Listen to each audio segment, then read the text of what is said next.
నన్ను కాస్ట్ చేయడం అనేది చాలా పెద్ద రిస్కీ థింగ్. ఎందుకంటే ఈజీ ఆప్షన్ వచ్చేసి ఎవరన్నా ఆల్రెడీ కమర్షియల్ హిట్ ఇచ్చిన యాక్ట్రెస్‌ని కాస్ట్ చేయడం. బట్ నాకు ఈ అవకాశం ఇచ్చినందుకు I'm very very thankful Srujan. And Sajeev first నాకు వచ్చి స్టోరీ చెప్పినప్పుడు తెలిసిన స్టోరీ ఎందుకు చెప్తున్నాడు నాకు అనుకున్నా.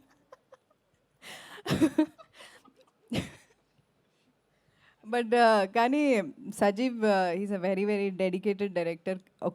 అంటే ఇప్పుడు స్టోరీ ఓకే, మనం రీమేక్ చేస్తున్నాము, సిమిలారిటీస్ ఉంటాయి. బట్ ఆ వరల్డ్ అన్నది మొత్తం క్రియేట్ చేసింది, ఆథెంటిసిటీ కానివ్వండి, ఆ రూటెడ్నెస్ కానివ్వండి, మొత్తం సజీవ్ వల్లే అది సాధ్యమైంది. సజీవ్ అండ్ నందు 35 లాంటి ఒక మంచి సినిమా తీసి ఈ సినిమాలో మాకు డైలాగ్స్ అన్నీ నందు రాశారు. అందుకే ఈ సినిమాలో మీరు ఏ క్యారెక్టర్ చూసినా, ఏ సిచ్యువేషన్, ఏ సీన్ చూసినా సరే మీరు మీ ఇంట్లో అలాంటి సీన్ ముందు జరిగే ఉంటుంది, అలాంటి సిచ్యువేషన్ అయ్యే ఉంటుంది. సో అంత రిలేటెడ్ ఉంటుంది.